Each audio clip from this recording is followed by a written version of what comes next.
Morning students, बेटा आज हम क्लास 10th का बायोलॉजी का चैप्टर 6 जैव प्रक्रम कर रहे हैं। इसका आज हम टॉपिक ले रहे हैं अमीबा तथा पैरामीशियम में पोषण का वर्णन करें। अमीबा एक कोशिकीय जीव है जिसका आकार निश्चित नहीं होता है। इसका कैसा भी आकार हो सकता है, ये देखिए इस तरीके से भी हो सकता है इसका आकार। तो ये केंद्रक है बेटा, केंद्रक।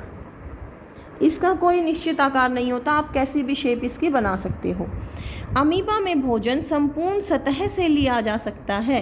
अमीबा एक कोशिका की सतह से उंगली जैसी संरचना की मदद से भोजन ग्रहण करता है। इस अस्थायी संरचना को पादाब या कूटपाद कहते हैं। ये देखिए बेटा, यहाँ पे मैंने डायग्राम बना के दिखाया भी हुआ है। ये अमीबा का स्ट्रक्चर है, ये खाद्य कण है। जैसे ही खाद्य कण इसके पास आता है तो ये इस तरीके की संरचना बना लेता है जिसे हम पादाब या कूटपाद कहते हैं। ठीक है बेटा, तो जैसे ही ये पादाब के पास आता है फिर इसको ये बंद कर लेता है और ये खाना इसके अंदर चला जाता है। पोषण मतलब यहाँ पे है, यहाँ पे भोजन किस प्रकार ग्रहण करते हैं, पोषण का वर्णन करने का मतलब। तो पादाब भोजन के कणों को घेर लेते हैं तथा खाद्य रिक्तिका बनाते हैं।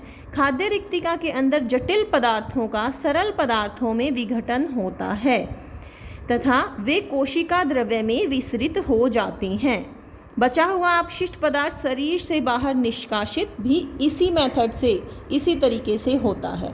चलिए इसको एक बार समझते हैं दोबारा से। जैसे ये केंद्रक है, जैसे ही कोई खाद्य कण इसके पास आता है अमीबा के, तो ये इस तरीके से इस खाद्य कण के चारों ओर पादाब जैसी संरचना बना लेता है।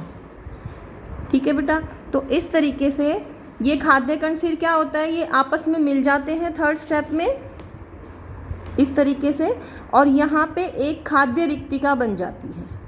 ये खाद्य कण इस खाद्य रिक्तिका के अंदर आ जाता है जैसे यहाँ डायग्राम में दिखा रखा है, और इस प्रकार से अमीबा अपना भोजन ग्रहण करता है। नेक्स्ट हम देखते हैं पैरामीशियम। अब पैरामीशियम भी एक कोशिकीय जीव है। पैरामीशियम भी एक कोशिकीय जीव है, लेकिन इसका एक निश्चित आकार होता है। अमीबा में और इसमें क्या डिफरेंस है, ये अपने आकार को किसी भी तरीके से बदल सकता है। अमीबा का निश्चित आकार नहीं होता, लेकिन पैरामीशियम का आकार निश्चित होता है। यह भोजन को एक निश्चित स्थान से ही ग्रहण करता है।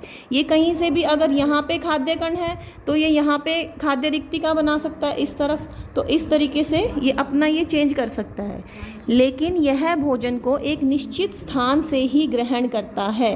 भोजन इस स्थान तक पक्षयाप गति, ये बहुत बार एक नंबर में पूछते हैं, पक्षयाप गति द्वारा पहुंचता है, जो कोशिका को पूरी तरह से ढके रखते हैं। तो इस तरीके से यहाँ भोजन है, तो यहाँ से ये इसके सीलिया होते हैं, तो इनकी गति की मदद से ये भोजन तक पहुँचता है और यहाँ से इस भोजन को ग्रहण करता है।